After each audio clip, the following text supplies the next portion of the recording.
Hey guys, what's up? Welcome back to Dragon Ball Nation. Now today, I'm going to be giving you guys my top 5 Dragon Ball Z villains. Now this list will include canon and non-canon villains. And as a disclaimer, Vegeta and Beerus will not be on this list because I don't think Beerus is a villain necessarily.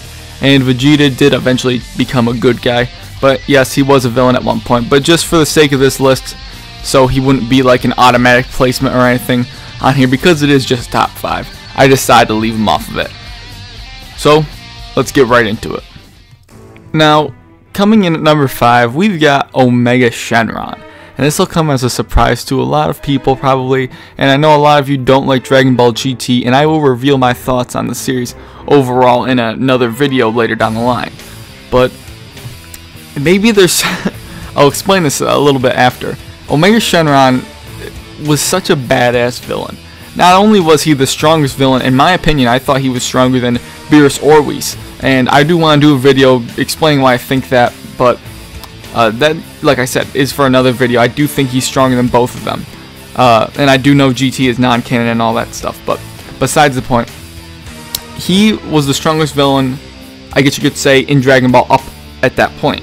Obviously GT was before Battle of Gods when it was released, but Omega Shenron needed a Super Saiyan 4 Gogeta to defeat him, which is the strongest warrior in the entire series.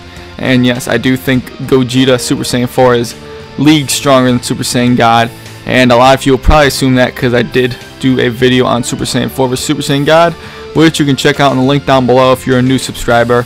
Definitely check that out if you haven't. But Omega Shenron had to have the strongest warrior in the entire series just to defeat him. They needed to fuse 2 Super Saiyan 4s together. And even then, Gogeta used his Big Bang Kamehameha. Whether or not he was giving it his all with that, it somewhat implied that he wasn't, because he goes, another blast like that, Omega, and you're done for. Because he did kind of regenerate, because he does have that regenerating capability. But he survived Gogeta's Big Bang Kamehameha, which is an incredibly powerful attack, leagues ahead of anything we've seen before. But one of the reasons I love Omega Shenron is because his personality is a mixture between Frieza and Kid Buu. He's got the, you know, ruthless mentality of Frieza, and literally has no remorse, but he's got the pure evil side of Kid Buu. Like, he is the embodiment of evil. And another side note before I go on to the next person on the list, or character, is in Budokai 3, if you fight a level 99 Omega Shenron, he's going to kick your ass unless you're a really good combo canceller or are a very patient player, because I found it very difficult, and there may in fact be some gameplay of me fighting a level 99 Omega Shenron. And he is not easy. He likes to teleport. Me and my buddy Phil made an inside joke about him, but let's move on to the next one. I spent a lot of time on Omega Shenron.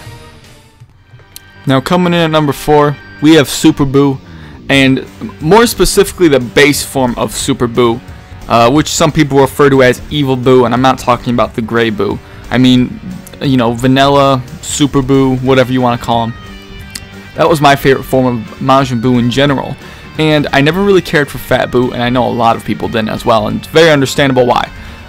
Kid Buu, a lot of people do have him as a fan favorite, but I found him to be, yes, enjoyable as a character to watch, but he had less development than Super Buu. Now, granted, Buu as a character in general had kind of poor character development, and the previous person on the list, Omega Shenron, didn't have very good development because he was in the series for such a short time. But with Super Buu is, I just love the voice acting that Justin Cook had brought to the character. Such a reserved but very disturbing and creepy sort of delivery on the voice acting. And the one scene where Super Buu completely caused mass genocide on the planet was pretty incredible too. And then of course he did absorb into the other forms of Super Buu, which were nice in themselves, and I thought the voice acting got more sophisticated because Buu became a more intelligent being. But I just love that Super Buu didn't care and he just liked to dick around with like everything. Not obviously to the same extent as Fat Boo, but he really did like to play mind games pretty heavily. And the fight between him and Mystic Gohan was pretty incredible as well. Now at number 3, I put Frieza on the list, and I think everyone knew Frieza was going to be on this list. I mean, it's kind of hard not to put him on the list. He just is arguably the most developed villain in the whole series, because he probably had the most screen time, I would say, especially with all the filler. But that fight, man, with Super Saiyan Goku and him was just incredible. Now, I know in the manga it was much more one-sided in favor of Goku, but in the anime, Frieza got some good blows in there, and it's an incredible 4-hour scene to watch, and I think in Dragon Ball Kai it's around 2 hours. I believe it's around that. I'm a little rusty on Dragon Ball Kai. I do plan on going over the series, but Frieza is just ruthless. Like I said with Omega Shenron, I love the qualities of Frieza. And I know a lot of people, Frieza is their top villain. It's probably one of the most popular choices other than Broly. But Frieza just, he's just evil. He's so evil, and he's like one of the perfect villains that you could pick. But just because he's the perfect villain doesn't mean he's my number 1. Now number 2 will honestly probably surprise a lot of people, because I find that Cooler, who is my number 2, I find that Cooler isn't necessarily a fan favorite. Maybe I'm completely wrong on this, but from what I've observed, a lot of people kind of dismiss him. I'm honestly could be completely wrong, but it's just what I've observed. And what I love so much about Cooler is we got 2 movies, which was great. Fantastic, we got 2 movies with him. I would have loved another movie, because Cooler is my favorite non-canon character, honestly, of all. Unless you want to count Super Saiyan 4 Goku as a separate character, which in that case, he would be my favorite, because Super Saiyan 4 Goku is a complete badass. But Cooler, obviously the brother of Frieza, and is very, very different in a lot of ways. He's honestly just as ruthless, but he's not quite as cocky. He's still very cocky, and he has a lot of natural strength. Coming from Frieza's race and all that, they have very high natural strength. We got that from King Cold. Seemed to have been a very powerful being in himself. But Cooler and his 2 moves, we got pretty good character development out of him, I thought. I really felt like we got a decent enough character development. And Cooler, final form Cooler, can anyone argue he just looks badass? Completely badass in his final form. One of the coolest designs in the whole entire series. One negative I can say about him, which isn't necessarily about him, is that his Armored Squad is probably lamer than the Ginyu Force, although they are stronger.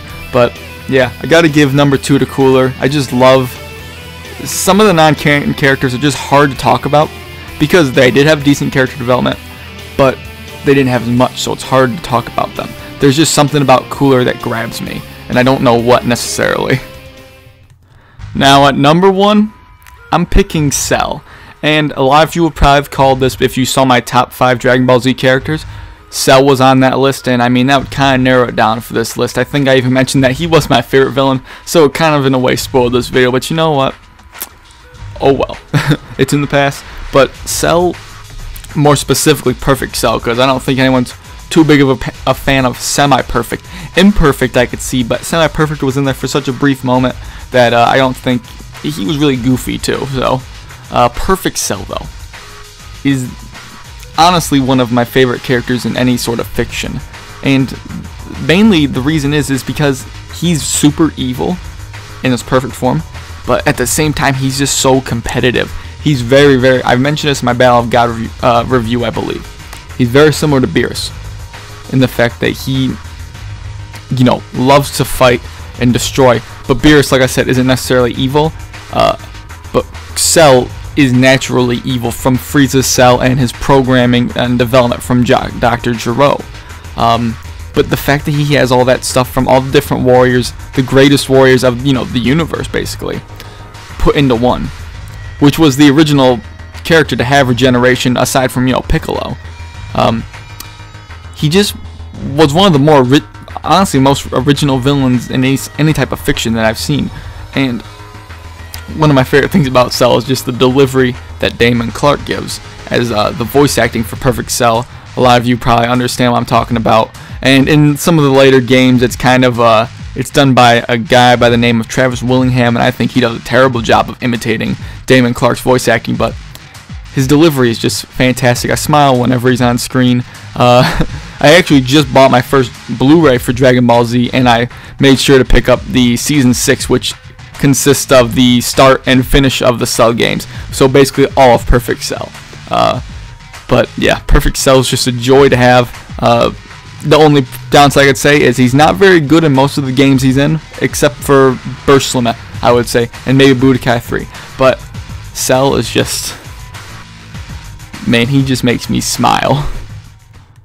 So guys, that has been it for this video. I hope you all enjoyed it, and if you did, definitely hit that like button. Subscribe around here if you're new for more Dragon Ball content. But aside from that, I just want to mention a nice runner-up was Baby, actually, from Dragon Ball GT. And the reason I had Baby as a runner-up is because he had a really good motivation to hate the Saiyans the way he did. He kind of went about it the wrong way, but he had nice motivation and great character development.